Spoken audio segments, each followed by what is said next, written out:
اعوذ باللہ من الشیطان الرجیم بسم اللہ الرحمن الرحیم وَهُوَ الَّذِي أَنشَأَكُم مِّن نَّفْسٍ وَاحِدَةٍ، اور وہی ہے کہ جس نے تمہیں اٹھایا ایک جان سے۔ یہ سب جو ہے ظاہر بات ہے کہ ایک جان سے بنا ہے، یہ بھی پوری کی پوری یہ جو نسل انسانی بنی ہے وہ ایک جان سے بنی ہے۔ اس میں یہ بھی ہو سکتا ہے کہ مراد حضرت آدم علیہ السلام ہو، اور یہ بھی ہو سکتا ہے اگر کوئی حقیقت ہے ایولیوشن تھیوری میں تو اس کو آپ ٹریس کریں اور امیبا تک لے جائیں، وہ بھی ایک جان ہے۔ اس جان سے ہی پھر مختلف ارتقائی مراحل طے کرتے ہوئے، اس میں پہلے کوئی سیکس نہیں تھا، پھر ہوتے ہوتے سیکس ظاہر ہوا، تو اسی سے خلق منہا زوجہا والی بات جو ہے، اور اس پر ڈاکٹر رفیع الدین مرحوم نے قرآن اور علم جدید جو ان کی کتاب ہے اس میں بہت عمدہ تحقیق ان کی ہے، اور مولانا امین اصغر اصلاحی صاحب نے بھی اس کی تصویر کی ہے۔ تو جن لوگوں کو دلچسپی ہو اس کتاب کا مطالعہ کریں کہ یہ ایک جان سے پیدا کرنے کا مطلب کیا ہے۔ فَمُسْتَقَرٌّ وَمُسْتَوْدَعٌ، اس نے بنایا تمہیں ایک جان سے، لیکن پھر یہ کہ تمہارے لیے ایک تو مستقل ٹھکانہ ہے اور ایک ہے کچھ دیر کے لیے امانت کے طور پر رکھے جانے کی جگہ۔ اب یہ مستقر کیا ہے، مستودع کیا ہے، اس پر تین قول ہیں مفسرین کے۔ پہلا قول تو یہ ہے کہ مستقر تو ہے دنیا جہاں ہم آئے ہیں، لیکن مستودع کیا تھا، تھوڑی دیر کے لیے جو میں رہا ہوں اپنی والدہ محترمہ کے بطن میں رہا ہوں، تو وہ رحم مادر جو ہے وہ مستودع تھا، کچھ دیر کے لیے وہاں امانتاً انسان رہتا ہے اور پھر وہ دنیا میں آتا ہے، وہ مستقر ہے۔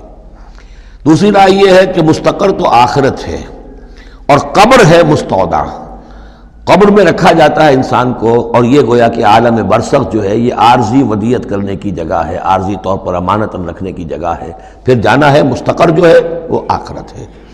تیسری رائے یہ ہے کہ مستقر آخرت ہے اور مستودع دنیا ہے، دنیا میں جو وقت ہم گزار رہے ہیں یہ آخرت کے مقابلے میں بہت ہی عارضی ہے۔ اس حوالے سے اسے بھی کہا جا سکتا ہے کہ یہ بہت ہی عارضی سی امانت کی جگہ ہے۔ قد فصلنا الآیات لقوم یفقہون، ہم نے تو اپنی آیات کو واضح کر دیا ہے اور تفصیل بیان کر دی ہے ان لوگوں کے لیے جو تفقہ سے کام لیں، غور کریں، سوچیں سمجھیں۔ وَهُوَ الَّذِي أَنزَلَ مِنَ السَّمَاءِ مَاءً، اور وہی ہے کہ جس نے اتارا ہے آسمان سے یا بلندی سے پانی۔ فَأَخْرَجْنَا بِهِ نَبَاتَ كُلِّ شَيْءٍ، پھر ہم نے نکال دیا اس کے ذریعے سے ہر شے کی نباتات، اگنے والی ہر شے جو ہے نباتات زمین سے نکالی۔ فَأَخْرَجْنَا مِنْهُ، تو ہم نے اس کے ذریعے نکالے اس میں سے خضراً، سرسبز کھیتی، نخرج منہ حبا متراکبا، جس میں سے ہم نکالتے ہیں کہ جو دانے ہیں ایک دوسرے کے اوپر چڑھے ہوئے ہیں۔ اب سٹا ہے تو چاہے وہ کوئی کسی بھی یعنی اس کا ہے اناج کا، اب کس طریقے سے کہ دانے کے اوپر دانہ چڑھا ہوا ہوتا ہے، حبا متراکبا، یہ دانے ایک دوسرے کے اوپر چڑھے ہوئے ہوتے ہیں۔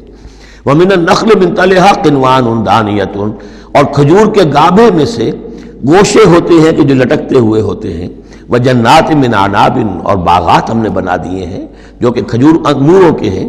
وَالزَّيْتُونَ، اور زیتون، وَالرُّمَّانَ، اور انار، مشتبہاً وغیر متشابہ، ایسے بھی جو ایک دوسرے سے ملتے جلتے ہیں رنگ میں، روپ میں، شکل میں، اور ایسے بھی ہیں کہ جن میں کچھ فرق ہے۔ انظروا الی ثمرہ اذا اثمر، ذرا غور سے دیکھا کرو اس کے ثمر کو جب کہ وہ پکتا ہے، کیسا تدریجاً اس کے اندر، ابھی بڑا کچا پھل ہے، پھر اس کے اندر وہ پکنے کا عمل کس طرح تدریجاً ہو رہا ہے۔ انظروا الی ثمرہ، ان ثمرات کو دیکھا کرو، اذا اثمر، جب کہ وہ پکتے ہیں، پھل لاتے ہیں، وینعہ، اور اس کے پکنے کو بھی دیکھو، اذا اینعا، یہ گویا کہ یہاں محذوف ہوگا، وینعہ اذا اینعا، انظروا الی ثمرہ اذا اثمر، دیکھو اس کے پھل لانے کو جب کہ وہ پھل لائے، وینعہ اذا اینعا، اور اس کے پکنے کو دیکھو کس طرح تدریجاً وہ پکتا ہے۔ ان فی ذالکم لآیات لقوم یؤمنون، یقیناً اس میں ہیں نشانیاں ان لوگوں کے لیے جو ایمان لانا چاہیں یا جو ایمان رکھتے ہوں۔ جن کے پاس تھوڑا ایمان ہے ان آیات پر غور کریں گے، ایمان بڑھ جائے گا، ایمان میں اضافہ ہوگا، زادتہم ایمانا، اور جن کے دلوں میں طلب ہدایت ہے انہیں انہی نشانیوں سے ایمان کی دولت نصیب ہو جائے گی۔ وجعلوا للہ شرکاء الجن، اور انہوں نے اللہ کے شریک بنا دیا جنات کو، وَخَلَقَهُمْ وَخَرَقُوا لَهُ بَنِينَ، حالانکہ اللہ نے ان کو بھی پیدا کیا ہے، جیسے انسانوں کو پیدا کیا جنات کو پیدا کیا۔ فرق صرف یہ ہے کہ جنات کو آگ سے پیدا کیا، اور جنات جو ہیں اپنی طبعی طور پر اس کائنات میں بہت دور تک ان کی رسائی ہے۔ ہم جہاں بڑے بڑے راکٹ جو ہیں بلینز اور بلینز آف ڈالرز کے لیے ایک بناتے ہیں، اور پھر اس کی ایک جو ہم گاڑی بنائی ہے اور وہ جاتی ہے اور دوڑتی ہے اور آتی ہے، شٹل ہے، اور اس پر کتنا پیسہ خرچ ہوتا ہے۔ یہ تمام جو ہے جنات کے لیے یہ سارا علاقہ ان کی آمد و رفت کے لیے وہ اپنی طبعی صلاحیت کے بنا پر جاتے آتے رہتے ہیں، جس میں کہ ہمیں جانے کے لیے یہ ساری کچھ ایجادات جو ہیں وہ کرنی پڑی ہیں۔ لیکن یہ کہ بہرحال وہ بھی ہیں تو مخلوق، جیسے کہ فرشتے ان سے بھی آگے کی شے، لیکن ہیں وہ بھی مخلوق، فرشتے بھی مخلوق ہیں، جنات بھی مخلوق ہیں، انسان بھی مخلوق ہیں۔ وَجَعَلُوا لِلَّهِ شُرَكَاءَ الْجِنَّ، انہوں نے شریک بنا لیا جنات کو اللہ کے ساتھ، وَخَلَقَهُمْ، اس نے ان کو پیدا کیا ہے، وَخَلَقُوا لَهُ بَنِينَ وَبَنَاتٍ، اور اس کے لیے انہوں نے گھر لیے ہیں بیٹے اور بیٹیاں۔ حضرت عیسیٰ کو بیٹا بنا دیا گیا، حضرت عزیر کو بیٹا بنا دیا گیا، اور اللہ تعالیٰ کی فرشتوں کو کہہ دیا گیا وہ بیٹیاں ہیں، بغیر علم، بغیر اس کے کہ کوئی علمی سند ہو، کوئی بنیاد ہو، کوئی دلیل ہو۔ سبحانہ و تعالی عما یصفون، وہ پاک ہے اور بہت بلند و بالا ہے ان تمام چیزوں سے جو یہ بیان کر رہے ہیں۔ بدیع السماوات والارض، یہ لفظ آ چکا ہے سورہ بقرہ میں۔ کریشن ایکس نہیلو، عدم محض سے وجود میں لانے والا، وہ ہے کہ جو آسمانوں اور زمین کو وجود میں لایا ہے عدم محض سے۔ انا یکون لہ ولد، اس کے اولاد کیسے ہو سکتی ہے؟ ولم تکن لہ صاحبہ، جبکہ اس کی کوئی بیوی نہیں، کوئی جورو نہیں، تو اولاد کیسے ہو جائے گی؟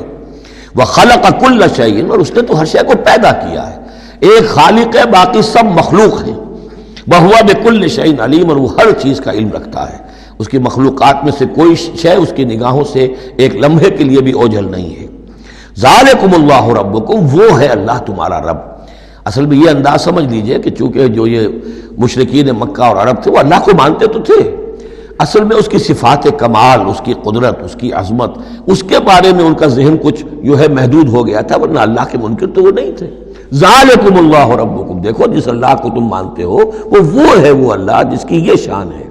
تم نے اس کی اصل حقیقت کو نہیں پہچانا، تم نے اس کو جو ہے بہت ہی کمزور اور ضعیف سی کوئی شخصیت سمجھا ہے کہ جس کے اوپر کوئی دباؤ ڈال کر بھی اپنی بات منوا لے گا۔ تم نے سمجھا جیسے کہ تمہاری کوئی بچی آ جائے اور تم سے کچھ چیز مانگے، اگر تم دے سکتے ہو تو ضرور دے دیتے ہو۔ ایسے ہی اس کی بچیاں بھی ہیں، یہ فرشتے جو ہیں جس کی سفارش کریں گی وہ جو ہے سب کو بخش دیے جائیں گے۔ یہ تم نے اپنے اوپر جو ہے قیاس کر لیا ہے اللہ تعالیٰ کو، اس کی قدرت، اس کی عظمت، اس کا وراء الورا ہونا، اس کا بکل شیء علیم ہونا، اس کا علی کل شیء قدیر ہونا، اس کا ہر جگہ پر موجود ہونا، اس کا تم تصور نہیں کر پا رہے۔ ذالکم اللہ ربکم، وہ ہے اللہ تمہارا رب جس کو ہم اس طرح بیان کر رہے ہیں۔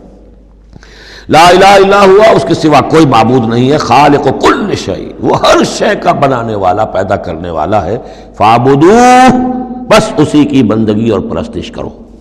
وَهُوَ عَلَىٰ كُلِّ شَيْءٍ وَكِيلٌ، اور وہ ہر شے کا کارساز وہی ہے، کوئی تمہارے لیے کارساز نہیں۔ لا تتخذوا من دونی وکیلا، میرے سوا کسی اور کو اپنا کارساز نہ سمجھنا۔ صدق اللہ العظیم۔